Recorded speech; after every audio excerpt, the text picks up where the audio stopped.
This is the first time we are ever carrying this brand. Tan-tan na, excited na ba kayo? Ako excited ako eh. Oh.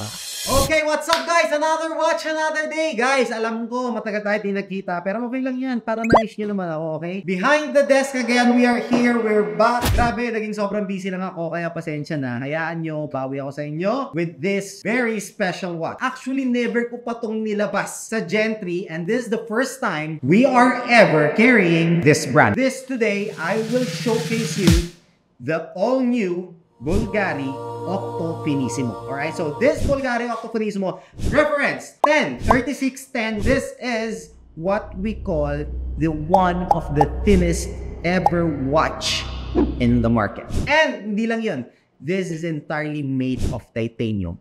This is also the Octo Finissimo na skeleton siya. Okay, when we say skeleton, meaning nakikita mo yung buong movement niya sa loob, which is a very sophisticated Swiss engineering na movement. From front and back, even if yung kamay ko, makikita mo, very transparent siya. Yes, Swiss-made pala siya. Although ang Bulgari, alam natin, is an Italian brand. This only weighs 73 grams, guys. Sobrang light. As in, basically, parang wala kasot. And it sits on the wrist perfect. It is a 40mm size na watch. You can see, medyo may pagka-octagonal siya. Same siya, konti sa design ng Patek na Nautilus, Aquanaut, or yung IWC na Engineer, or even yung AP na Royal Oak. Bakit? Because this is also from the Gerald Genta collection. Pero ang pinaka-special dito, despite how thin it is, compare natin sa isa sa mga Rolex ko, that is so thin. Sobra. Not only that, this will hold a power reserve up to 8 days. So, paano gagawin yung power reserve? Ganito lang yan. You can only manually wind this. So, wala siyang rotor. What we do lang is we wind it here. You only need to wind this once every 8 days. Saan mo makikita kung gaano nakatagal yung wind or yung power reserve pa nito? So, as you see, as I wind, guys, ito actually yung power reserve window niya. So here, you can see yung white is umaangat.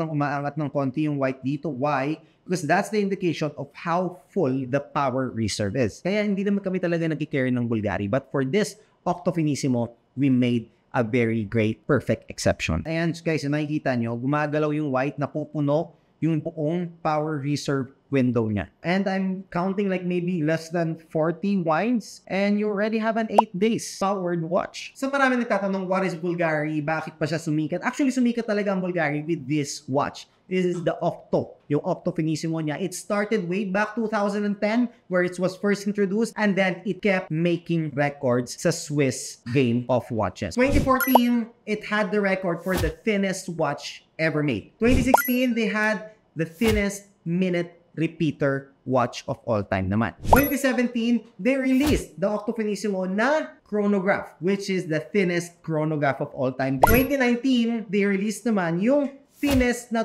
tourbillon movement for this watch, and it's the thinnest of all time then. 2020, of course, they did not stop. 2020, they released the thinnest ever perpetual calendar movement ng isang relo. 2022, the thinnest ever watch ever made was the Octo Finissimo Ultra with 1.8 millimeters lang. Pero RM, which is Richard Mille, also released the thinnest of all time talaga, which is 1.75. Just a 0.05 millimeters thinner than the Octo Finissimo Ultra, which was released July ng 2022.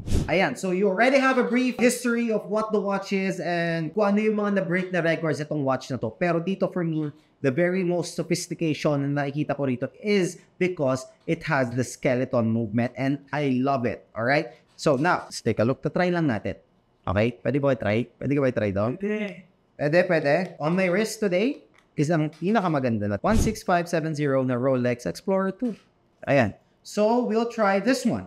Tan-tan na, excited na ba kayo? Ako excited ako eh. Oh.